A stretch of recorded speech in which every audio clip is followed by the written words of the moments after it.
Shalom, shalom bien-aimé, j'espère que tu vas bien, moi ça va super bien par la grâce de Dieu. Je suis ta soeur Blandine Dassi et demain nous commençons notre programme Mon temps d'accomplissement, 14 jours de jeûne et de prière. Le thème de cette année c'est briser le joug du retard marital. Nous avons plusieurs serviteurs de Dieu qui ont été invités, qui seront là pendant certains jours en particulier, ils seront là. Et avant de venir, chaque jour, je vais annoncer. Pour ceux qui ont participé à ce programme l'année dernière qui a eu clos, j'envoyais toujours une vidéo le jour précédent. Ça veut dire nous commençons demain le 9. Aujourd'hui, j'envoie cette vidéo, oui, je partage cette vidéo qui sont les inscriptions pour la première journée de jeûne et de prière. Et dans la vidéo, j'annonce ce que nous allons faire la journée précédente, la journée suivante. Demain, nous jeûnons et demain, nous prenons la Sainte Seine. Parce que comme ça a été annoncé, chaque jour quand nous cassons le jeûne, nous prenons la Sainte Seine. Nous prions pour toutes les personnes qui participent au jeûne et à la prière. Donc nous serons dans Aaron, nous serons dans demain. À partir de demain jusqu'au 22. Demain, qu'est-ce que nous allons faire? Demain, nous allons 2 jours. Ça, c'est les 2 instructions. Nous allons prendre un temps d'action de grâce. Donc, avant de commencer le jeûne demain, tu loues le Seigneur. Tu loues le Seigneur de ce que tu es une créature merveilleuse. Tu loues le Seigneur de ce qui t'a fait femme, de ce qui t'a fait homme. Parce que tu as le désir de te marier. Il dit que c'est lui qui crée à nous le vouloir et le faire. Le vouloir de te marier, le désir de te marier, prouve que Dieu a prévu un partenaire pour toi. Tu le loues parce que tu es une femme. Il t'a créé pour être une aide d'un certain homme. Tu le loues parce que tu es un homme. Il t'a créé pour être un leader, pour courir avec une vision. Et il a prévu une aide pour toi, pour t'accompagner. Tu le loues pour cela. Tu le loues parce qu'il a conçu le mariage et il te veut marier. Tu le loues pour cela. Donc prends le temps pour célébrer le Seigneur. Tu dois demander pardon au Seigneur. C'est la 2e instruction. Nous allons louer le Seigneur. Nous allons nous humilier pour demander pardon au Seigneur. Pardon pourquoi? Plusieurs qui ont pris de l'âge, pour la plupart, dépendamment de l'âge, parce que certains ont désiré se marier à 18, elles ont déjà 25 ans, elles sont déjà mères. Certains ont désiré se marier à 24, elles ont déjà 35, elles sont déjà mères.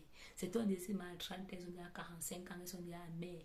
Nombreux sont dans la maison du Seigneur, dans le corps de Jésus, il dit plutôt comme ça, et ils sont amers, ils en veulent à Dieu. Seigneur, pourquoi tu ne m'as pas marié? Oh Seigneur, pourquoi mon mari n'est pas encore venu? Seigneur, pourquoi je n'ai pas encore rencontré ma femme? Et Seigneur, il croit que Dieu, dans ta toute puissance, dans ta toute souveraineté, aurait dû tout faire. Pourquoi que Dieu aurait dû tout accomplir? Pourquoi Dieu ne fait pas? Pourquoi ça ne vient pas? Ils accusent Dieu. Nombreux sont en train d'accuser Dieu, de voir Dieu comme le responsable de leur longue saison d'attente. Je vais te décevoir. Ce n'est pas vrai. En ce qui concerne Dieu, il a fait et fait tout ce qu'il est censé faire. Quand il y a une situation qui ne va pas, le problème est de ce côté. Le problème c'est chez nous. Quand Dieu est en train d'attendre, quand tu te lèves dans la prière, dans le jeûne, tu te lèves pour prier, tu dis que non, je suis une nouvelle créature, les choses anciennes sont passées, toutes sont devenues nouvelles, ça va se passer comme ça. Pour les autres qui se passent, pourquoi ne va pas se passer comme ça? Vous avez la même vie, vous avez le même destin, vous avez la même destinée. Parce que pour les autres qui sont passés comme ça, sans qu'ils n'aient pris pour jeûner, plutôt que ça se passe comme ça. C'est pas toujours dit que ça sera comme ça. Et nombreux sont écrits, nombreux ont reçu des paroles prophétiques, ils n'y ont pas cru. Ils vont dire j'ai cru. Mais cette foi il n'y avait aucune œuvre qui l'accompagnait. Toute prophétie ne s'est jamais accomplie juste comme ça. Les gens ont prié, les gens ont travaillé à ce que la prophétie s'accomplisse. Oui, les gens ont travaillé à ce que la prophétie s'accomplisse. Tu dois travailler à l'accomplissement de ce que tu as reçu. Tu vas demander pardon parce que tu as été passif dans ta son attente. Passif pour les hommes. Tu ne t'es pas préparé. Nombreux doivent demander pardon parce qu'ils ne se préparent pas pour le mariage. Quand on va parler, j'ai déjà trop suivi les enseignements, pardon que je vais me marier. Je suis fatiguée comme ça. Donc que Dieu me connecte seulement. Si tu es fatigué quand on t'enseigne, est-ce que tu es sûr que Dieu a fini de faire en toi ce qu'il veut faire avant que tu te maries? Demande, Seigneur, il y a encore quoi que je suis censé apprendre? Pas dire non, je veux encore me marier, ce n'est pas la meilleure chose à faire. Donc, où tu vas te sentir que non, dans mon attente du mariage, je ne prie vraiment pas. Prier même pour mon futur conjoint, je ne prie vraiment pas. Je ne veux pas comme je suis censé me préparer.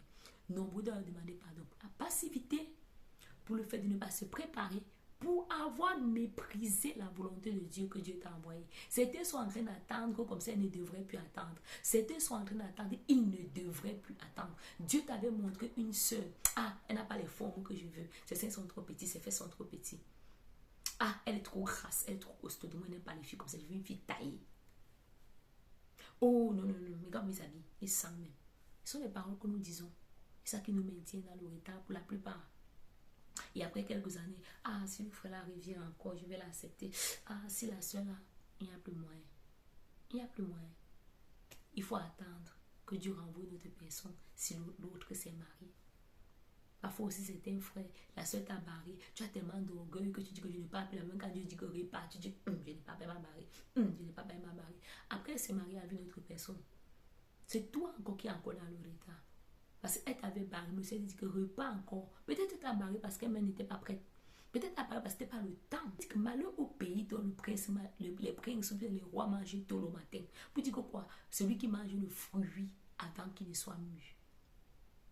Il y a un temps pour toutes choses. Tu peux rencontrer la bonne personne au mauvais moment. Et tu peux demander la bonne personne et la bonne personne te dit non. Parce que ce n'est pas le moment. Et après, Dieu te dit repars encore. Tu dis je ne pars pas. L'orgueil descend. Je ne pars pas. Je ne veux plus. Je n'en peux plus. Et c'est une soeur. Un frère te demande un mariage. Après, lui-même il sent qu'il n'est pas prêt. Il part tourner. Quand il revient encore. Et il part dire, il m'avait d'abord laissé. Il croyait que quoi? Non, non, non, non, non, non, non, non, non. Après, le frère te laisse encore. Un vrai, vrai, vrai. Il passe se marier ailleurs. Après, tu dois encore attendre. Bien, c'est un soeur. Il faut qu'il tourne bien. Il faut qu'il attend. Après, on t'a demandé, après, on t'a demandé à marcher. Tu veux que le gars souffre derrière toi. Comme il n'a pas la force pour souffrir derrière toi, il passe se marier. Tu te roules en gâteau. Il ne peut pas patienter. Il ne peut pas patienter. C'est quoi? C'est l'arbre qu'il fallait grandir. C'est l'arbre qu'il fallait que ça pousse. Souvent, c'est ça le problème.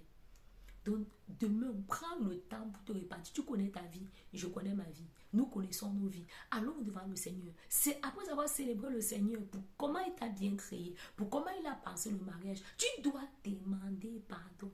Et on va venir en tant que groupe, nous tous online, on va demander pardon au Seigneur. Pas seulement pour ça. Demain, on aura plus de détails dans notre temps de prière ensemble. Demande pardon. Pardon si tu vois que dans ta famille, les gens ne se marient pas, les gens accouchent avant de se marier. Pardon pour ce qui a été fait qui occasionne ces choses. Pardon. Demande pardon. Ce temps de prière de 14 jours de jeûne va te faire du bien. Tu connais une personne qui est célibataire, qui n'est pas encore mariée, qui s'attend au Seigneur pour le mariage. Invite-le vivement. Le Seigneur va faire des choses extraordinaires. Sois abondamment béni demain à 18h, heure de Paris. Nous nous retrouvons online. Shalom.